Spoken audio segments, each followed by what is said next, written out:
Bakristo bavandimwe, Kristo Yesu akuzwe. Mbifurije kugira umunsi mwiza. Ni munyebe dusangire amasomo atagatifu kiriza umubyeyi wacu duteguriye kuri uyu munsi. Isomo rya mbere, isomo ryo mu gitabo cya kabiri cy'amateka. Nyuma y'urupfu rw'umuherezabitambo Yehoyada, abatware b'Abayuda baraza baramya umwami, nawe arabumva. Batererana ingoro y'Uhoraho Imana y'abasekuruza babo, maze baramya inkingi zeguriwe ibigirwamana n'amashusho yabyo. Icyo gicumuro gituma Uhoraho arakarira Abayuda na Yeruzalemu, aboherereza abahanuzi ngo babumvishe ko bakwiye kugarukira Uhoraho, ariko babima amatwi. Nuko umwuka w'Imana uza kuri Zekariya mwene Yehoyada. Umuherezabitambo Zekariya ahagarara imbere y'abarubanda, arababwira ati, Imana iravuze ngo, ni iki cyatumye muca ku mategeko y'Uhoraho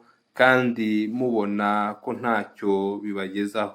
Kubera ko mwirengagije Uhoraho, nawe arabatereranye. Uwo muhanuzi baramugambanira, bamutera amabuye ku muharuro w'ingoro y'Uhoraho, babitegetswe n'umwami. Umwami Yowasi yirengagiza atyo ineza Yehoyada yamugiriye, maze yica umuhungu we. Mu isamba rye Zekariya aravuga ati, Uhoraho nabirebe kandi azabikuryoze. Umwaka utashye, ingabo z'Abaramu zizamuka gutera Yowasi, nuko zigera muri Yuda n'i Yeruzalemu, zica abatware bose ba rubanda, maze zohereza umwami w'i Damasi iminyago yose. Nubwo ingabo z'Abaramu zari nke, Uhoraho azigabiza abazirushaga ubwinshi, kuko bari baratereranye Uhoraho Imana y'abasekuruza babo. Naho Yowasi, ingabo z'Abaramu zimugirira nkana, zimusiga ameze nabi cyane. Abagaragu be baramugambanira kubera amaraso y'umuhungu w'umuherezabitambo Yehoyada yavushije, maze bamwicira ku buriri bwe. Amaze gutanga, umurambo we bawushyingura mu murwa wa Dawudi, ariko atari mu mva z'abami. Iryo ni ijambo ry'Imana. Zaburi. Intore y'Uhoraho azayikomereza impuhwe ze ubuziraherezo. Nagiranye isezerano n'intore yanjye, nuko ndahira Dawudi umugaragu wanjye nti, inkomoko yawe nyishyizeho ubuziraherezo, kandi intebe yawe y'ubwami nzayikomeza kuva mu gisekuruza kujya mu kindi. Nzamukomereza impuhwe zanjye ubuziraherezo, kandi iyo sezerano ntirizasubirwaho. Ingoma ye nzayikomeza iteka, n'intebe ye y'ubwami izarambe nk'ijuru. Abana be nibarenga ku mategeko yanjye, maze ntibakurikize amabwiriza yanjye, nibaca ku matangazo yanjye, igicumuro cyabo nzagihanisha umunyafu. Nibadakomeza amategeko yanjye, icyaha cyabo nzagihanisha inkoni. Ariko sinzamunyaga impuhwe zanjye, kandi sinzahemuka ku isezerano ryanjye. Nyagasani Yezu ntabane namwe. Amagambo yo mu Ivanjili ntagatifu uko yanditswe na Matayo. Muri icyo gihe abigishwa bari bateraniye iruhande rwa Yezu ku musozi, maze arababwira ati, ntawe ushobora gukorera ba shebuja babiri, azanga umwe akunda undi, cyangwa azibanda kuri umwe asuzugura undi. Ntimushobora gukorera Imana na bintu. Nicyo gituma babwira nti, mwihagarikwa imitima nuko muzamera, ari kubatunga cyangwa ku byo muzambika umubiri wanyu. Ubugingo se ntiburuta ibyo kurya? Umubiri wo se nturuta umwambaro?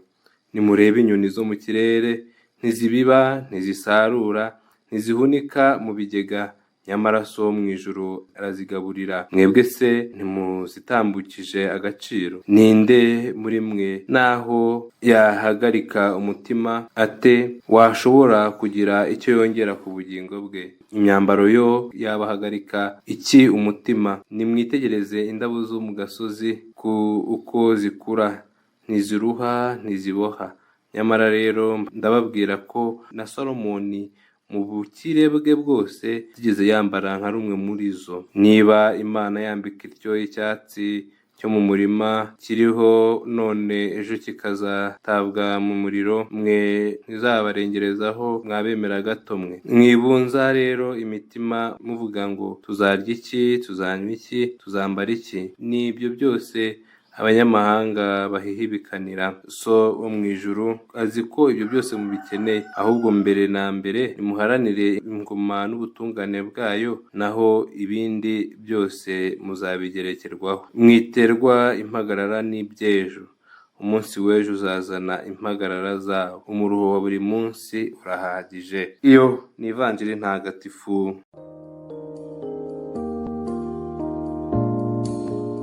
Bakristo bavandimwe, amasomo atagatifu Kiliziya umubyeyi wacu duteguriye kuri uyu munsi aragaruka ku bintu bibiri by'ingenzi. Icya mbere ni uguhora iteka twirinda guhemuka, icya kabiri ni ugukunda Imana kuruta byose. Mu isomo rya mbere twumvise amateka y'umwami Yowasi, aho nyuma y'urupfu rw'umuherezabitambo Yehoyada abigiriwemo inama n'abajyanama be boretse imbaga y'Imana, bayitoza kandi bayihatira kwegukira ibigirwamana. Imana yakoze byose kugira ngo igarure imitima yabo, bahinduke, bayemere. Ibohereza abahanuzi benshi ariko biba iby'ubusa. Zekariya mwene Yehoyada nawe yabwiye umwami ko ari kugendera mu nzira mbi, maze yicwa urubozo. Umwami aramutanga atitaye ku buryo Yehoyada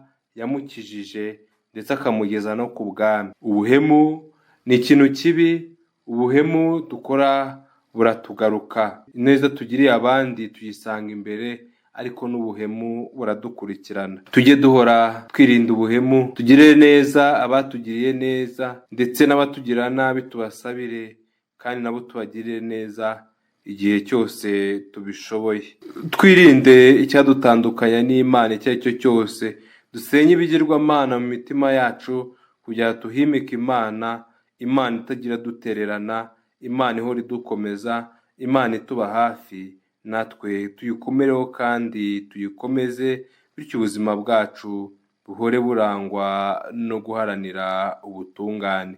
Mu ivanjiri Yezu Kristo aratwibutsa ko ntawe ukeza abami babiri, ko tudashobora gukorera Imana n'amafaranga. Amafaranga hano Yezu ayashyira ku kigero kimwe n'Imana, kubera ko amafaranga kimwe n'Imana asaba umutima wacu. Gukunda Imana bidusaba kuyikundisha umutima wacu wose. Gukunda amafaranga bidutwara umutima wacu wose. Niyo mpamvu Yezu yifuza ko twakorera Imana, tukubaha Imana, tukirinda gutwarwa n'ibintu by'isi bihita. Yezu rero araduhamagarira gukorera Imana no kwirinda guhangayika, no kwirinda guhagarika imitima n'ibyo tubona uyu munsi ariko bitazaba biriho ejo. Icyo twifuriza ni ugushyira amizero yacu mu rukundo ruhoraho Imana idukunda no mu buntu bwayo. Nk'abakristu rero natwe rimwe na rimwe duhura n'ibintu bitugora bigatuma duhangayika.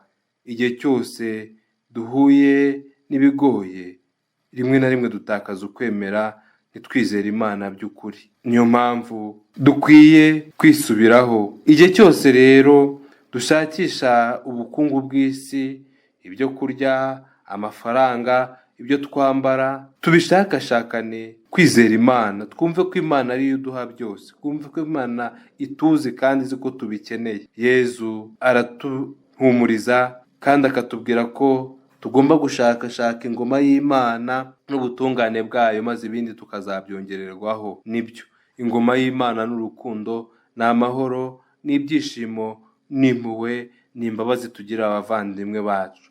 Twimike ingoma y'Imana mu mitima yacu no mu mitima y'abavandimwe bacu. Tuba abana b'Imana, duharanire gukunda Imana no kuyishakashaka kugira ngo ibindi byose tuzabyongererweho. Twirinde guhagarika umutima no guhangayika, ahubwo twegurire Imana ubuzima bwacu, yo ibaho igategeka iteka ryose. Nyagasani Yezu nabane namwe, ushobora byose kandi akabana nyir'impuhwe, nabaha umugisha, abarinde, abakomeza biteho, abaha amahoro. Imana Data na Mwana na Roho Mutagatifu. Amina.